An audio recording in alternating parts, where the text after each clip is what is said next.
Welcome to the Inn of Whispers, my friend. My name is Gabriel. Join me as I share a story I heard on my travels. This story is called Never Hitchhike Again. In 2005, I spent the majority of the summer hitchhiking right after college. I wanted to try something completely unfamiliar, and I insisted on making it a real challenge. I carried everything I owned in 2 large backpacks, one on my back and the other on my front. I had a sleeping bag, but no tent. I had a prepaid card for payphones, but no cell phone, no watch, and no maps. I usually only had a few dollars in my pocket. I'm not romantic about that summer. Most days on the road were genuinely hard. I spent many more hours waiting on off-ramps than riding in vehicles, and the solitude was often unbearable. Once I arrived in the Deep South, my hitchhiking days turned truly dicey. In Oklahoma, a stripper picked me up and took me to her drug dealer boyfriend's house. I had to pretend to be her classmate for 2 hours just to stay safe. One driver in Georgia had us going over 100 miles an hour, while he slurred a story about beating a man half to death. Even my nights were unpleasant. Huddled in a sweating sleeping bag under clouds of mosquitoes. By October, I decided it was time to stop and stay in New Orleans.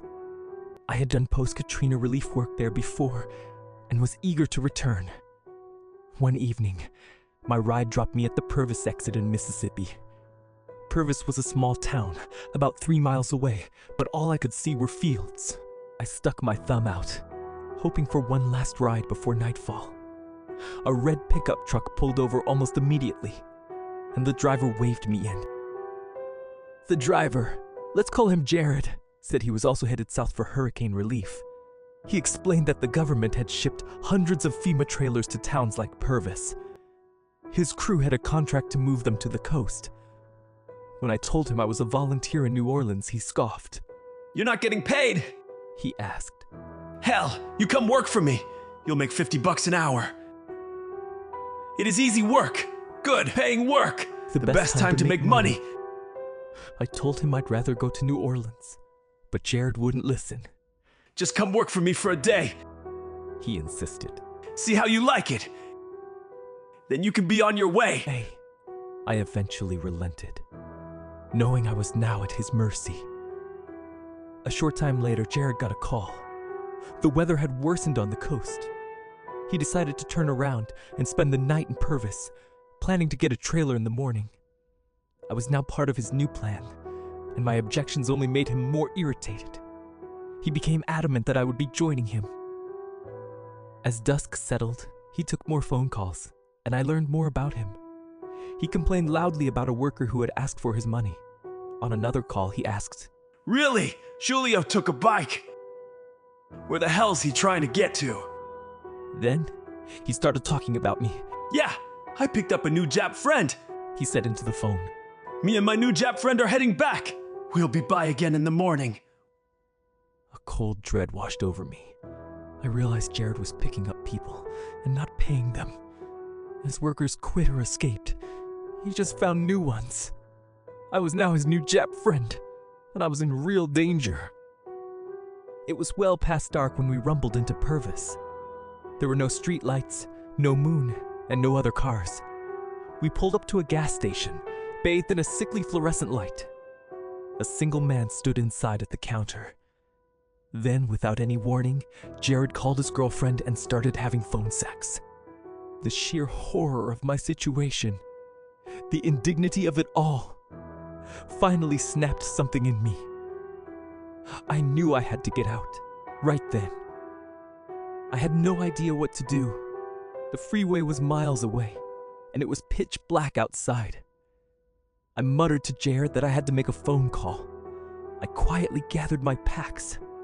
He reached over and put his hand on my knee. "Whoa!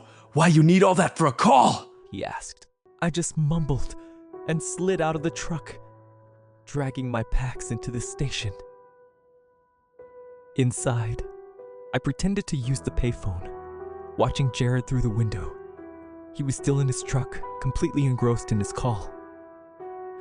Minutes dragged by like hours. My heart was pounding. I slowly put my packs on, shuffled to the door, cracked it open, and took a step outside. Then, I ran. I sprinted into the road and was instantly swallowed by the darkness. Hey, what are you doing? Someone yelled behind me. I didn't look back. I just ran faster. My packs beat against my shoulders in a rapid wish, wish, wish, wish. Then I heard an engine start. I immediately veered off the road, diving into a ditch. I ripped my packs off and threw them aside, flailing as I fell flat on my stomach. I stared into the dark, gasping for air, trying to be silent. I was sure I was screwed. Then, I heard a car. It roared down the road, heading away from the gas station. I didn't know if it was him. It could have been anyone. Maybe he didn't even care then. I heard another car coming from the opposite direction, moving much slower. Its headlights rumbled toward me, but I still couldn't see what kind of car it was. It passed, and a long silence followed. Just as I started to get up, another car approached. This one was moving just a few miles an hour, creeping down the road. I dove back to the ground, lying perfectly flat. I didn't even dare to turn my head. The car came so close, no more than 15 feet away. The shallow ditch felt like no cover at all. I heard the low engine hum and saw the headlight glare wash over me. I was certain it would stop. I was certain someone would get out. But it didn't. The car just kept going, ever so slowly, until its sound and light faded away into the night. I waited another hour in that ditch. Finally, I stood up, found my packs, and started walking. I stumbled through the dark for 2 hours, tripping over brush and gravel. Every time a car rumbled by, I had to drop to the ground and hide. When I finally found the freeway, it was still dark, so I couldn't hitchhike. I found a clearing and some bushes and sat down. I did not sleep a wink. At sunrise, I went to the off-ramp and stuck out my thumb. A new, chilling fear hit me. The next driver to pull over could be Jared. He was heading this way this morning. I had to trust that someone else would find me first. 3 awful hours later, someone did. He took me all the way to New Orleans, and I never ever hitchhiked again. The room became a legend itself, and the door always stayed open. And I never ever hitchhiked again. But here's the thing. Years later, I looked it up, and there were reports, local legends really, about a red pickup truck that's sometimes seen idling there. They say the driver's still looking for workers, still offering a job. Maybe I wasn't the only one he picked up that night. Maybe some of the others never made it to the ditch. I hope you enjoyed this story, friend. Please share your thoughts below. Like and subscribe for more stories at WhisperInn. And if you have a chilling story you'd like to share, contact the innkeeper to have it whispered. But until then, safe travels, my friend.